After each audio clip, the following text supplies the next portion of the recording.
Emma says, last year I wrote in explaining that my mother was... ... not accepting my trans identity. You all were incredibly supportive, and Andrew made the very good point that the VST would surely take that video and upload it to the YouTube so I could watch it whenever I was feeling down. He was right, they did, and I have. It has been a light in my life for the last year.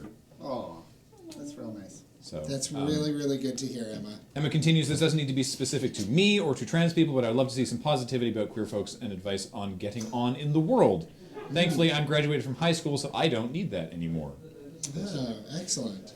Could I get everybody on camera, and perhaps everybody who can hear the sound of my voice, at the end of a 3 count, to say trans rights? Oh. 3, 2, 1. Trans rights!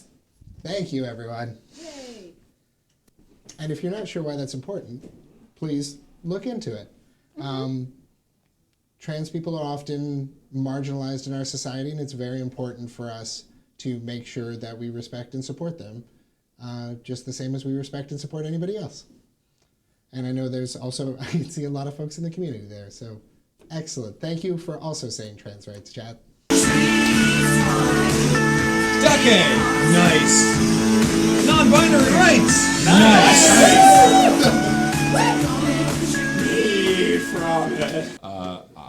I don't know if I can speak to that last point in particular, but yeah, what's up? I can too. Yeah. Please, Kelly. Hello. So, some people might know that I officially this year came out completely as non-binary. Last year I was using she, her, them, they. But now I'm... Very nice, I like it. Yeah. But yeah, so I've identified as queer for years, and now I'm non-binary. And I can say from personal experience, it can be hard with parents. But you can find your chosen family and your chosen friends out there. And so that's a huge part of it. You find the people who are there. For example, if I may bring out a Penelope story. Oh, please. When I came out, I told Penelope I was non-binary because we were talking about boys and girls. And I was like, well, I don't identify as a boy and I don't identify as a girl. And I explained, so she says, and she remembered, we talked about it for a little bit, and she was like, non-binary, okay, but you're my Kelly. And I was like, okay, like, so am I a boy? And she's like, Kelly. Like, no, there's no pronouns, you're just my Kelly. And I was like, okay, kid, yeah, you got this. Kelly. Which Lord Hosk actually made a great poster for you saw, or whatever. yeah. I was like, I'm apparently running for something? Okay. Yeah. But yeah, so, There's a challenge here that says, in honor of Transgender Awareness Month, I humbly challenge the current driver to proclaim trans rights. Yeah, trans rights, that's easy. It's not even just a challenge. It's like, I challenge you. I'll do that anytime. I mostly asked love me to say my belief. I mostly love that this happened to work out this way, that this is challenge number 666. Right. Which I think is very metal. Big age of crimes. and don't worry if you're in high school. Yeah. Oh It's that like, I can speak to. Yeah. There's life after high school, and Yeah. it gets way better. So much. That does not continue to be an issue past high school. So I promise that terrible, terrible time or okay time. I mean, some people do have an okay time, have really good support. Mm-hmm. Is going to change. You'll be 5 years out and be like, what happened? So, Yep. but you can find people in high school who are like you. Like, you can find people who will love you and accept you for who you are, and you can be open and kind with them and love and accept them for who they are. yeah. And like, high school is difficult. High school is real bad for a lot of folks. High school was awful for me, but even going to high school in a small town and discovering as a teen in high school that I was queer, and being able to find people to talk to about that who are either similar to me or accepting of me was very, very important. My friend circle from that time period will always be very, very important to me, especially those folks who did, in some cases quite bravely, come out as trans or non-binary or queer in high school in such a small town when, we were already the nerds, so we were already getting quite... Yeah, you get beat up for a couple different reasons, and you're like, not so great. Yeah. because it's the actual mission of Desert Bus is we are entertaining you by playing a terrible game and trying to stay awake through the whole run, so that we can auction things off and give things away for your wonderful donations, and then that benefits Child's Play and benefits the children that are coming from that. But there are knock-on effects. And this, I feel, is like a knock-on effect. Last Desert Bus, I was in an extremely bad place.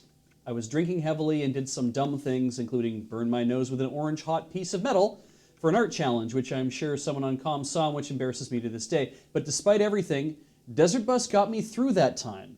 And this year, I'm in a good enough place to look back and laugh and thank you all even harder. You create serious and amazing change for children who need it, but never forget the good you bring to everyone who takes part in this weird miracle. I didn't get a scar, by the way, thought I would too. Thanks everyone, every volunteer, from the bottom of my heart, and Trans Rights. Thank you very much for that. Yeah.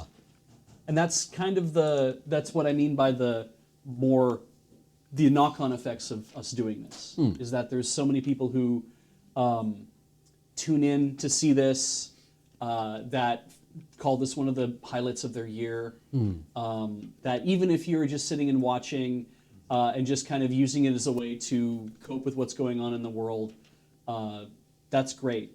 Never feel like you have to do extra, do more than just that. You being part of the audience and enjoying what it is we're throwing down here, I think is really important. There it is. We have a challenge to say trans rights, so trans rights. Trans rights. Completed. All right. And we have that ready, so.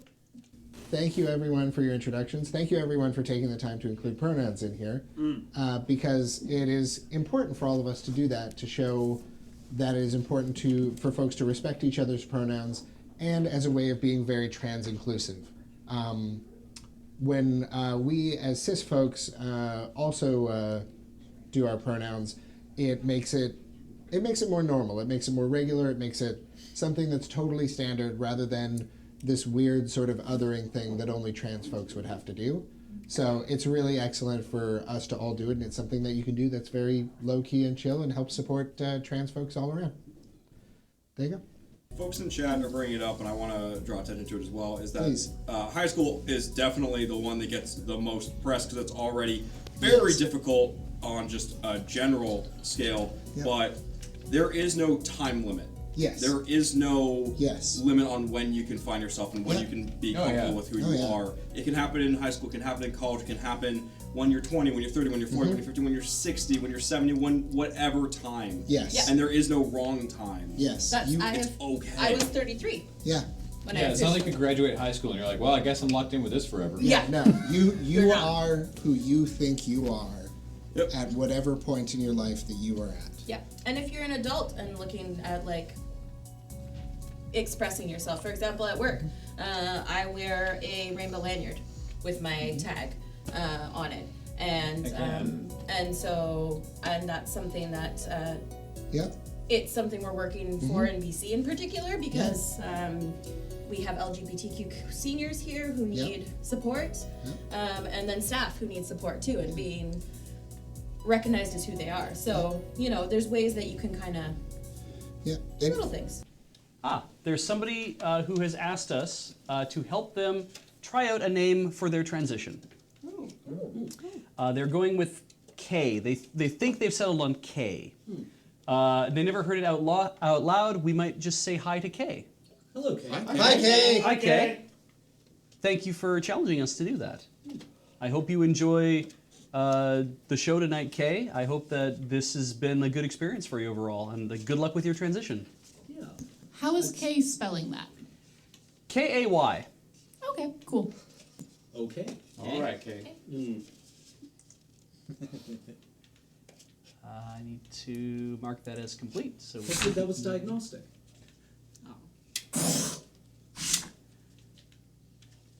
I saw a good $5 donation there from Trans Rights, so heck yeah. Excellent. And you'll find those folks everywhere. You'll find those folks all over as part of Desert Bus, as part of why we wear our pronoun pins. M. Lunsford, who draws our poster, is also non-binary. There's a ton of folks here, and this is why I and a number of us talk about trans rights and non-binary rights, because they're human rights. It's people's right to be treated as a person, and that's inalienable. Those are your rights. No person, no government, no nothing can do anything about that. And you are valid, and you have value. And I see you there. And then we're going to go back the opposite direction, starting with Matt again, and do pronouns. He, him, they, them. Excellent. She, her. She, her. He, him. And I use he, him as well.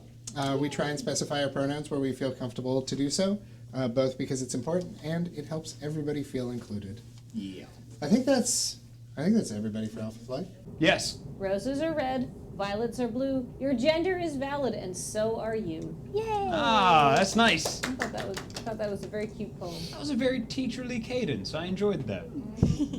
If you do need a place that you can't find, for example, Lur's Discord has an LGBTQ chat room there, so there's people there to support if you're not able to find someone local. Another thing that's important to support with stuff like this is, since we're talking about orientations as part of this, is also the ace and aromantic community. Yes. There are a number of asexual and aromantic folks, both in chat and possibly even in this building. Hi, friends. Hello. And your orientation is incredible and valid and has value, and I love you for it. You're excellent. Yeah, it was great. Andrew helped me come out this year, which was like super great. He just like sat down with me and we like chatted it out and whatnot. So our friendship is very important to me, buddy. I love you. Me too. All right, that was the bit that got me to start crying. Nerd. Oftentimes when I'm seated in this chair, I'll often take opportunities to shout out various communities that I care about. And one of them is a challenge right here, so it's very easy for me to do this. Earlier, we in trivia mentioned Jughead Jones, who some folks may know as now an officially asexual character. So we want to shout out to all the asexuals and aromantics in chat or wherever they may be, and a special shout out to those folks who may not be interested in life partner, saying that love is love and platonic love can be just as important as romantic love. That's such a nice thing to say to me. You're welcome. Yeah. Because there are ace and aromantic folks all around. We love you. Heck yeah, I said ace rights. Look at them. Yeah. So we love you. You're valid. You're great. Neat. Even though, like, I'm very much on the opposite end of that spectrum. I'm at the far opposite end of that. I'm just like, And yet you are dating an ace person. Absolutely. Hi. Yeah. Hi. I 'Cause, see yeah. you and I love you all. because they're just as important and valid as everybody else. It's great. My favorite part of the show is you in front of the audience and in front of the world, and the god that doesn't do his job, is you trying to explain that you were not fooled without giving away any secrets. You are super masterful at that. Thank you, but I want to speak to that because I'm trying very hard to give away secrets. You know, my friend Mike Nesmith, who was in the Monkees, said when he was doing the TV show, he was very frustrated. And Timothy Leary, who was his friend, said to him, "You're doing it for a 12-year-old boy living rurally in the United States of America who sees through all the television bullshit, sees rock and roll, and will learn about Zappa and Hendrix because of you." And Mike Nesmith then said, "Oh, by the way, you were that 12-year-old boy to me." And sure enough, I learned about Hendrix and Zappa through Mike Nesmith. And Nez taught me that you have to have who you're doing the show in your head for. And in my head, there's a 14-year-old girl who's living in rural America who, for 500 years beforehand, would have been shut out of magic, if not literally, because, by the way, the Magic Circle in London did not allow women in until the 90s. Jeez, I did not know that. And by the way, it's the International Brotherhood of Magicians. People who identify with a female gender have not been treated well by magic. And now, because of the internet and because of some changes that have been made in the magical culture, which I have been in my small way pushing for, no longer are girls kept out. They can't be kept out because there's no gatekeepers. I try to say the busts in a way that if that 14-year-old girl listens to everything I say and types it in to her computer, she will be led to the real information on how that trick is done, and she will be able to learn it.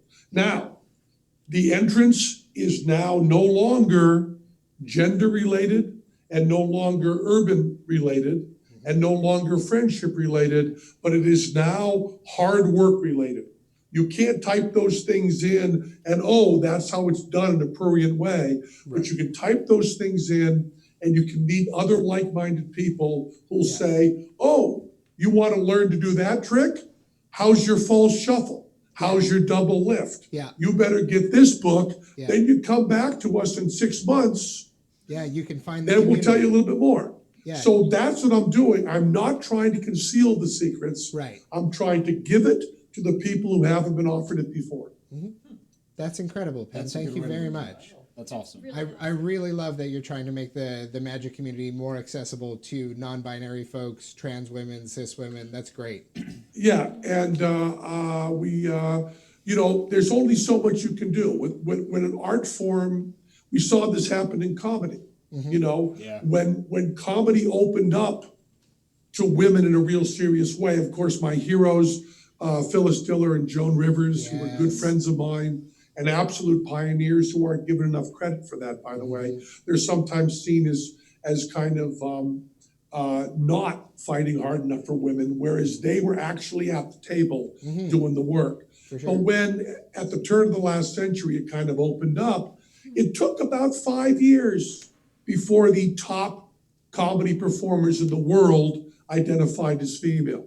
And it's going to take longer for non-binary, for trans, to get to that level, although we're already seeing it. And magic, as always, has been the idiot little sibling to comedy. And we're behind, but we're working really hard. And I've made the prediction, and I hope it comes true, that certainly within the next 10 years, I hope within 5, the number one, the most famous magic performer will not be a white middle-aged man. I can absolutely see that happening. Thank you. And I think that that's just where the world has to be. And rather than celebrating that that's going to happen, I will again apologize that it didn't happen 30 years ago. Yes, and as Chad has been saying, trans rights. Trans rights. Yeah. So thank you for being you. Thank you for being brave. And thank you for being who you want to be. And thank you very much, Emma, for sending in this challenge. I appreciate you. I didn't feel particularly challenged by it. Yeah.